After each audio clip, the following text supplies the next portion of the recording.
The गहनी से मैं शिल्पी नमस्कार करती हूँ। निरुपमा मैम हमारे साथ जुड़ी हैं, बाल संरक्षण अधिकारी वाराणसी से। आप छोटा सा अपना परिचय दें। थैंक यू शिल्पी जी। मेरा नाम निरुपमा सिंह है। मैं बाल संरक्षण अधिकारी जिला बाल संरक्षण इकाई वाराणसी से हूँ, जो महिला कल्याण विभाग के अंतर्गत आता है। और मैं 0 से 18 साल तक के बच्चों के लिए, जो बच्चे किशोर न्याय अधिनियम के अंतर्गत देख रेख एवं संरक्षण की श्रेणी के अंतर्गत आते हैं, उनके लिए मैं जनपद में काम करती हूँ। जी, बहुत बहुत धन्यवाद। चाइल्ड प्रोटेक्शन ऑफिसर बाल संरक्षण अधिकारी के क्या क्या कार्य होते हैं? देखिए, चाइल्ड प्रोटेक्शन ऑफिसर अगर जिला बाल संरक्षण इकाई में 2 तरह के बच्चों को लिया जाता है। जेजे एक्ट भी इसी तरह से 2 बच्चों को 2 रूप में परिभाषित करता है। एक वो बच्चे जो सीएनसीपी कैटेगरी कहे जाते हैं, बच्चे मतलब सीएनसीपी मीन्स कि child of need care and protection, जिसे देखभाल एवं सुरक्षा की आवश्यकता है। तथा दूसरे बच्चे जो विधि के विवादित बच्चे हैं, जिनके साथ कुछ कानूनी रूप से जिन्होंने या तो गलत कर दिया या कानून के संपर्क में आ गए, उन्हें कॉन्फ्लिक्ट विथ लॉ कहते हैं। तो जो मेरा काम है बीइंग ए प्रोटेक्शन ऑफिसर, कि मैं उन बच्चों के लिए काम करती हूँ जो सीएनसीपी होते हैं, children of need care and protection. तो अगर इस कैटेगरी में हम जाएंगे तो ये बहुत ब्रॉड कैटेगरी है। हर वो बच्चा, सिंपल वे में अगर हम कहें तो हर वो बच्चा जिसके साथ गलत हुआ है, वो देख रेख एवं संरक्षण की श्रेणी में आता है। तो इसके लिए हम काम करते हैं जनपद में। और 2 तरह के बच्चों की देखभाल होती है संरक्षण वाले बच्चों की। एक होती है संस्थागत देखभाल और एक होती है गैर संस्थागत देखभाल। संस्थागत देखभाल में कि बच्चे चाइल्ड वेलफेयर कमेटी के समक्ष प्रस्तुत हुए और उन्हें किसी चाइल्ड केयर इंस्टीट्यूशन में रख दिया गया CWC के आदेश से। तो संस्थागत देखरेख में वो बच्चे आते हैं। तो वहाँ पे जाके उनको देखना कि बच्चे की काउंसलिंग की ज़रूरत है, या अगर बच्चा मिसिंग है, घर से भटक के आ गया तो उसे घर भिजवाना है, या जो भी उसकी नीड है तो उसके अकॉर्डिंग काम करना इंस्टीट्यूशन में। और जो बच्चे इंस्टीट्यूशन से बाहर हैं तो वहाँ पे देखना कि वो बच्चे, उनके साथ कुछ ऐसी घटना ना घटने पाए कि जिससे जो है वो कहीं उनके साथ कोई हिंसा हो रही है। तो उस तरह से कोई केस हमारे पास आ गया तो उस पर हम लोग इंटरवीन करते हैं। चाइल्ड मैरिज का केस हो गया, चाइल्ड लेबर का केस हो गया, चाइल्ड बेगिंग का केस हो गया। तो इस तरह से जो भी चीज़ें आती हैं तो उसमें हमारा रोल रहता है। जी, बहुत बहुत धन्यवाद।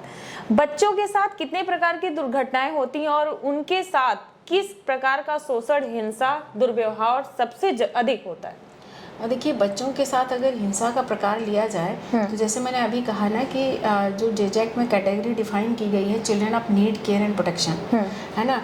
तो इसमें बच्चों के साथ बहुत तरीके की हिंसाएं होती हैं, है ना। लेकिन अब उसमें सबसे ज़्यादा जो है तो उसमें ये देखा जा रहा है कि बच्चे घर से अगर थोड़ा सा उनको नाराज़गी हुई, आजकल के बच्चों का है क्या कि माँ बाप ने थोड़ा सा भी डांट दिया, और जो हमारा ये साइबर का जो बढ़ा है ना, कोविड के टाइम से जब बच्चे मोबाइल से और इंटरनेट से ज़्यादा करीब आए हैं, तो इसमें देखा गया कि बच्चे जो है, पहले क्या होता था ना कि हमारे घर में कोई एंट्री करता था तो हम सामने से उसे जानते थे कि कौन आ रहा है ना, हमारे बच्चे को कौन प्रभावित कर सकता है, ठीक है। तो कोई अगर ऐसा होता था जो बैड एलिमेंट है, जिसका छवि खराब है, तो हम उसे अपने घर में नहीं आने देते थे। लेकिन मोबाइल और इंटरनेट के माध्यम से अब ऐसा हो गया है कि उनके माध्यम से कोई भी हमारे घर में प्रवेश कर जा रहा है। हम जान भी नहीं पा रहे हैं कि सोशल मीडिया में बच्चे किससे ज़्यादा इंप्रेस हो जा रहे हैं, किससे दोस्ती कर ले रहे हैं और कौन उन्हें प्रभावित कर रहा है। तो इस समय जो सबसे ज़्यादा है कि सोशल मीडिया से बच्चे बहुत प्रभावित हो रहे हैं।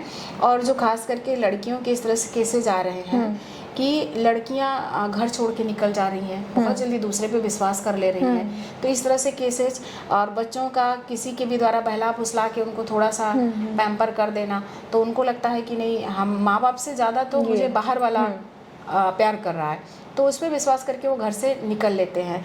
और कितने प्रकार की हिंसाएं होती हैं, तो उसमें तो बहुत है कि बच्चे के साथ, माँ बाप के बीच में घरेलू हिंसा है तो उसका भी प्रभाव बच्चे पे पड़ता है।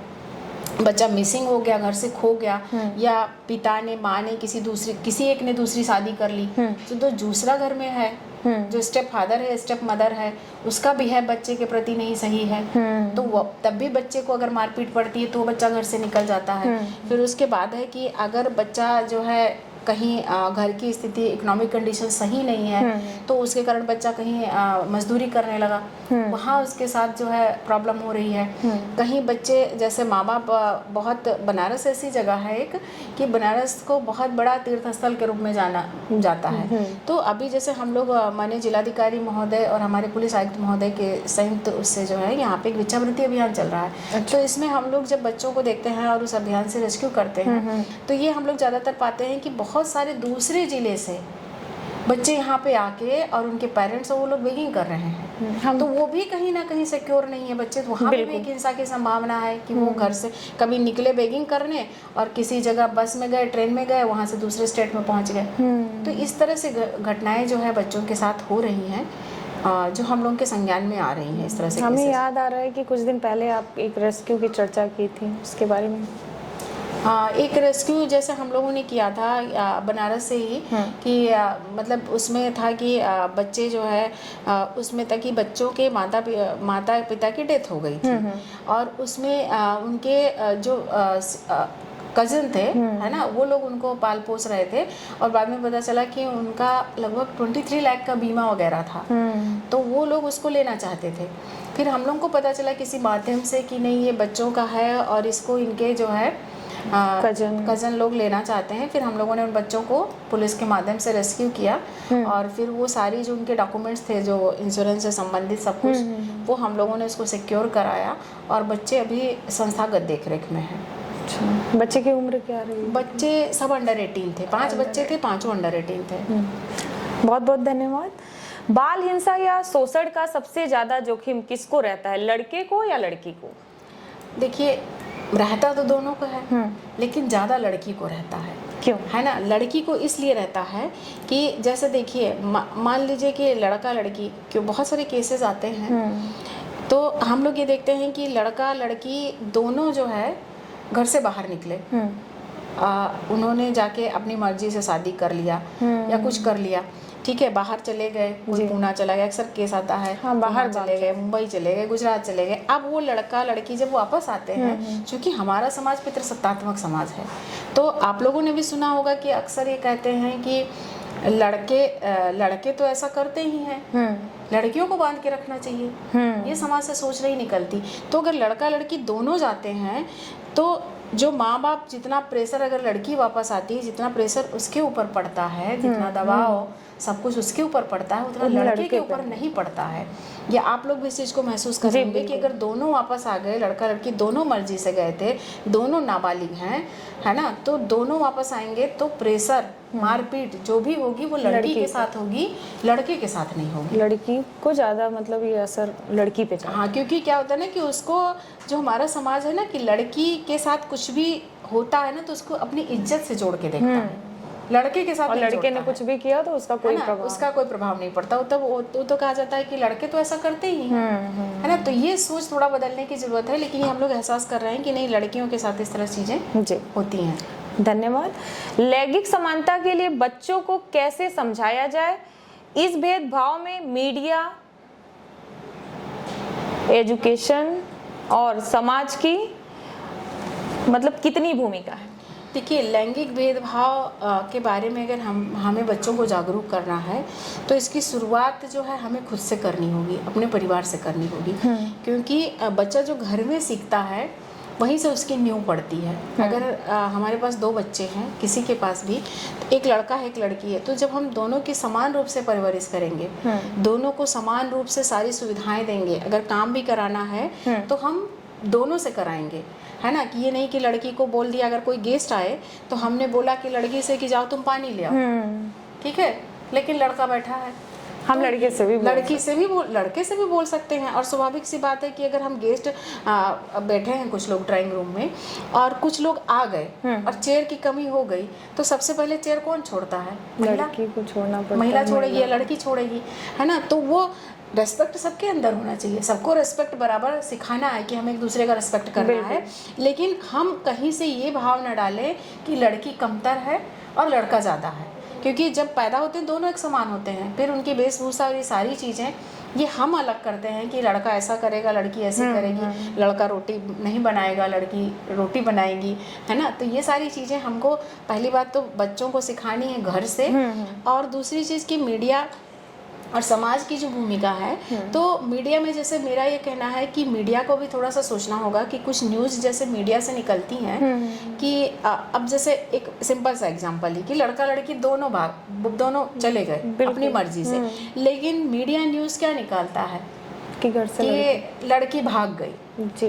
अब 40 साल का आदमी, मैंने कई बार न्यूज़ देखा कि 40 साल का आदमी इंटर की लड़की को लेके चला गया, तो लिखा इंटर की छात्रा 40 वर्ष के युवक के साथ भाग गई। अब बताइए वहाँ पे मैच्योर कौन था? 40 वर्ष का व्यक्ति तो लिख सकते थे कि भाग गया। 40 वर्ष का व्यक्ति इंटर की छात्रा को भगा ले गया, ये लिखना सकते। हाँ। तो ये चीज है कि थोड़ा सा हमें जेंडर पर्सपेक्टिव पे सोचना पड़ेगा कि दोनों की जब गलती है तो हम केवल लड़की की चीज को हाईलाइट क्यों करते हैं, है ना। तो ये चीज़ें, और दूसरी चीज़ की जैसे मीडिया की भी बात है, और जो हमारा एजुकेशन सिस्टम भी शुरू कर रहा है कि जो हम पढ़ते थे कि मम्मी की बिंदी गोल, पापा का पैसा गोल, मम्मी की रोटी गोल, मतलब कि इस तरह से चीज़ें हमें सिखाती हैं कि नहीं, औरत की जगह तो घर में ही है, और उनका मम्मी बिंदी लगा सकती है और रोटी ही बना सकती है, पैसा कमाने में उनका कोई योगदान नहीं है। तो ये सब चीज़ें हमें बच्चों के अंदर शुरू से हम डालते हैं, संस्कारों में लाना होगा कि नहीं, दोनों का रोल बराबर है, और नर हो या नारी दोनों एक सिक्के के दो पहलू हैं। जब तक दोनों बराबर नहीं चलेंगे तो फिर घर सही से नहीं चलेगा। बहुत बढ़िया, धन्यवाद। आपके अभी तक के कार्यकाल में ऐसी कोई घटना जो कि लड़की पर आधारित घटना घटित हुई हो जो आपको सबसे ज्यादा प्रभावित की हो? किस अर्थ में प्रभावित की हो, नेगेटिव या पॉजिटिव? जो भी हो आपके कार्यकाल में घटना। मेरे दोनों, अगर मेरे कार्यकाल में बहुत सारी मैंने ऐसी घटनाएं देखी जो मतलब दिल को दहला देने वाली थी, क्योंकि हम लोगों का चाइल्ड प्रोटेक्शन का काम ही है। लेकिन मेरे जानकारी में एक घटना ऐसी आई, क्योंकि देखिए जब हम लोग बात करते हैं ना कि बच्चों को हिंसा के बारे में या सेफ टच अनसेफ टच के बारे में बताना है, तो कई बार जब हम लोग स्कूल में प्रोग्राम करते हैं, कहीं करते हैं, तो ये जो थोड़ा पढ़े लिखे लोग होते हैं उनको ये लगता है कि नहीं, सिर्फ जो है जो जानकार नहीं है उन्हीं को ये चीज़ें बतानी है जी, है ना। उनको ये लगता है कि नहीं, मेरे लिए ये चीज़ नहीं है। तो ऐसे ही हम लोग कुछ साल पहले फिर हम लोगों ने अवेयरनेस किया था विद्यालयों में कि सेफ टच अनसेफ टच, है ना, बच्चों को शुरू से बताएं। तो उसी के दौरान कुछ दिन बाद एक घर में जो है एक महिला थी, काफ़ी एजुकेटेड थी, और उनकी बच्ची भी काफ़ी अच्छे स्कूल में पढ़ती थी। तो उन्होंने जब अपनी बच्ची से एक बार रात में सोते समय बात किया कि बेटा सेफ टच ऐसे होता है और अनसेफ टच ये होता है, फिर उनकी बच्ची ने उनसे शेयर किया कि माँ मेरे साथ तो 1 साल से ऐसा हो रहा है ना। तो माँ ने जब अपनी बच्ची को, मतलब माँ को लगा कि नहीं, मेरी बेटी के साथ ऐसा कैसे हो गया, फिर उन्होंने मतलब वो डॉक्टर के पास लेके गई, तो डॉक्टर ने बोला तो पुलिस केस है, इसमें FIR कराना पड़ेगा। फिर हम लोग भी, मैं खुद लगी उस केस में, हम लोगों ने FIR कराया, और उस केस में पेरेंट्स के साथ पूरा लग के हम लोगों ने उसकी लड़ाई लड़ी। उनको इतनी धमकी मिल रही थी, है ना। तो ये होता है कि जब कोई महिला इस तरह से, बच्ची वो कहाँ थी? बच्ची घर पे रहती थी, माँ के पास, है ना। क्योंकि देखिए संस्था में उस बच्ची को रखा जाता है कि जिसके साथ कोई घटना घर में घटित हो और उसे लग रहा हो कि घर में अगर वो रहेगी तो उसकी सुरक्षा प्रभावित हो सकती है। लेकिन बच्ची अगर घर में सिक्योर है, माँ बाप के से बड़ा कोई नहीं हो सकता, उससे बड़ा जो है कहते हैं ना कि मोटिवेटर, और उससे बड़ा जो है आपको प्रेम देने वाला कोई नहीं हो सकता। तो माँ बच्ची के साथ ज़्यादा करीब थी, तो बच्ची को वहीं रखा गया। लेकिन उनको जो धमकी मिलती थी, जो चीज़ें मिलती थी, वो लगातार हमसे शेयर करती थी। तो वो जब हमसे इस बात को कहती थी कि मैडम हमें ये लगता है कि मैं इतना पढ़ी लिखी होके और मैं आज तक अपनी बच्ची से बात क्यों नहीं की। सही बात है ना, ये बात क्यों नहीं की कि हाँ ये ऐसा हो सकता है। जब मैंने स्कूल में प्रोग्राम हुआ और जब मैंने सुना तब जाके मैं बात की, तब तक ऑलरेडी इतना लेट हो गया था। तो मतलब ये जैसे दिल तक छूने वाली बात थी कि कितनी ज़्यादा ज़रूरत है इस चीज़ की आज के टाइम पे कि हम बच्चियों को ये चीज़ें बताएं, क्योंकि घर में ही बाहर तो हम देख लेते हैं लेकिन अपने घर में वही बात है ना कि जैसे हम लोग वुमेन सिक्योरिटी की बात कर रहे हैं कि CCTV कैमरे सब जगह लग जाएंगे, है ना, सुरक्षा पुलिस हर जगह तैनात रहेगी, लेकिन हम घर में बच्चियों को सुरक्षित कैसे करेंगे? तो उसके लिए हमें शुरुआत से ज़रूरत है कि हम बच्चियों को शुरू से बताएं, उन्हें शुरू से सिखाएं कि सेफ क्या है, अनसेफ क्या है। तो ये चीज़ मुझे बहुत ज़्यादा मतलब प्रभावित की कि इसकी आज के टाइम पे बहुत बड़ी आवश्यकता है। जी, धन्यवाद। बालिका गृह में यौन शोषण की घटनाएं सामने आती है, इसके पीछे वजह और चुनौतियां क्या क्या हैं? देखिए, ये किस परिप्रेक्ष्य में आप पूछ रही हैं, है ना, थोड़ा सा ये भी बताने का कष्ट करें कि चूँकि मतलब अभी तक जो हम लोगों के संज्ञान में है उत्तर प्रदेश में ऐसी कोई घटना नहीं आई है ना। कभी कभी क्या होता है कि जैसे पोक्सो की जो बच्चियां होती हैं, जो लैंगिक अपराध से पीड़ित बच्चियां होती हैं जी। तो उसमें क्या होता है कि जब वो CWC के सामने आती हैं, वो किसी लड़के के साथ चली गई या किसी ने उनके साथ ज़बरदस्ती किया, तो वो जो है प्रेग्नेंट हो गई। अब उसके बाद वो CWC के सामने जब आती हैं तो CWC उनका संस्था में रखने से पहले मेडिकल कराती है। जी। ठीक है, कि जो भी लड़की बाहर रही है कुछ टाइम, तो उसका संस्था में रखने से पहले बहुत मैंडेटरी है कि उनका मेडिकल टेस्ट कराना है। मेडिकल टेस्ट कराने के बाद ही उनको संस्थागत देखरेख में रखा जाता है ना। तो हम चूँकि इतनी मॉनिटरिंग हो रही है उत्तर प्रदेश में माननीय हाई कोर्ट की और जो भी जनपद स्तर पर कमेटीज़ बनी हैं, तो हम लोगों के संज्ञान में तो ऐसी कोई भी घटना नहीं आई है। क्योंकि वाराणसी में भी हम लोग देख रहे हैं कि इतनी सारी संस्थाएं हैं, बनारस में 19 संस्थाएं हैं। लगातार जिलाधिकारी महोदय ने भी एक टीम बनाई हुई है पूरा जिला स्तरीय अधिकारियों की। हम लोग भी लगातार जाते हैं, जुडिशरी से जो है माननीय मजिस्ट्रेट महोदय लोग भी जाते हैं। तो ये चीज़ें हैं कि कई बार क्या होता है कि कोई लड़की प्रेग्नेंट हो गई, अब किसी को पता नहीं चला कि किस कारण से वो हो गई, पहले से थी कि यह संस्था में बाद में आई हुई, ये नहीं पता हुआ और मीडिया में पहले निकल गया। जी। ठीक है, तो बाद में फिर उसका मतलब एक जगह की कानपुर की ऐसी घटना हुई थी कि इस तरह से न्यूज आ गई थी, क्योंकि वो बच्चियां पहले से ही प्रेग्नेंट थी। अच्छा। है ना, तो उस तरह से न्यूज आ गई। फिर बाद में विभाग की तरफ से और वहाँ जनपद स्तर से इसको क्लियर किया गया कि नहीं, क्योंकि बच्ची का संस्था में प्रवेश का समय उसका आदेश होता है, जिस दिन मेडिकल हुआ उसका आदेश होता है, ये सारी चीज़ें उसकी फाइल में लगी होती हैं। बिना मेडिकल के बिना मेडिकल के अगर नहीं लिया जाता है। अगर ऐसी कोई बच्ची है कि जो किसी लड़के के साथ या उसके साथ इस तरह से कोई घटना घटी है, तो उसको बिना मेडिकल प्रवेश के संस्था में एडमिट नहीं कराया जाता है। धन्यवाद। आपदा में प्रभावित बच्चों की समस्याएं एक सामान्य बच्चे से कितनी अलग होती है? देखिए, आपदा में अगर कोई बच्चा प्रभावित होता है, जैसे अभी हम लोग कोविड-19 का ही देख लें, जो रिसेंट आपदा हुई, बिल्कुल, है ना, तो इसमें क्या हुआ कि बच्चों ने अपने माता पिता दोनों को या किसी एक को खोया, है ना। तो पहली बात तो कि जब बच्चे ने किसी एक को खोया अपने परिवार में, किसी एक गार्जियन को खोया है, तो कहीं ना कहीं वो ट्रॉमा से जूझता है, बिल्कुल, है ना। और फिर दूसरी बात कि अगर कहीं वो व्यक्ति इनकम जनरेट करने वाला होता है, तो एक तो उसको कमी हो गई, अब माता पिता में से किसी एक को खो दिया उसने, तो वहाँ उसको परिवार उसका अधूरा हो गया। दूसरा, उसने अगर किसी को इनकम जनरेट करने वाले व्यक्ति को खोया तो आर्थिक रूप से भी उसकी जो है क्षति हुई। अब उसकी पढ़ाई कैसे हो रही थी, आगे कैसे होगी। और फिर दूसरा जो है कि अगर कोई चला गया परिवार से, है ना, तो उसकी भरपाई तो कोई नहीं कर सकता है। और फिर ये भी चीज़ें आती हैं कि अगर पति की डेथ हो गई, पत्नी अकेली है, तो बहुत बार ये होता है कि जो उनके अगल बगल के लोग होते हैं या घर के लोग होते हैं, तो ये भी सोचते हैं कि अब पति तो रहा नहीं, है ना, तो अब इनकी संपत्ति में चलो हिस्सा लेते हैं, बिल्कुल, वो भी नहीं देना चाहते हैं। तो इस तरह से कई तरह के जो है चुनौतियाँ आती हैं जो बच्चे आपदा में अपने माता पिता को खोते हैं या आपदा से प्रभावित होते हैं, है ना, कि उनके माता पिता के साथ किस तरह से चैलेंज आया, दोनों में से किसकी डेथ हुई, है ना, और उनको ट्रॉमा से जूझना पड़ता है।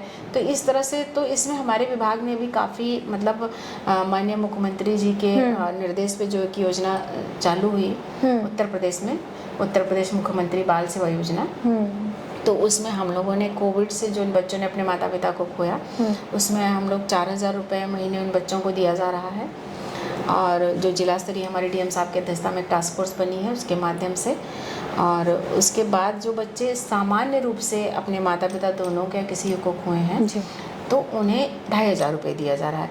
उसके साथ ही कि हमारी जो टीम है पूरी, तो हम लोगों ने मिलकर उन बच्चों की ट्रॉमा काउंसलिंग भी की है। अच्छा, हाँ, हम खुद ही बहुत सारे बच्चों के घर गए हैं और सारे बच्चे लगातार मेरे संपर्क में हैं। मैं भी आपको अपनी मोबाइल में दिखाऊंगी, मेरे पास कितने सारे बच्चों के नंबर सेव हैं कि जब भी उनको लगता है कि हाँ वो किसी परेशानी में है, किसी मुसीबत में है, तो वो तुरंत कांटेक्ट करते हैं। अच्छा। तो ये सारी चीज़ें एक बहुत बड़ा इनिशिएटिव था महिला कल्याण विभाग का, बिल्कुल, कि जो बच्चों ने अपने माता पिता को खोया, तो अगर वो ट्रॉमा में है तो उनको हम कैसे बाहर लेके आएँ।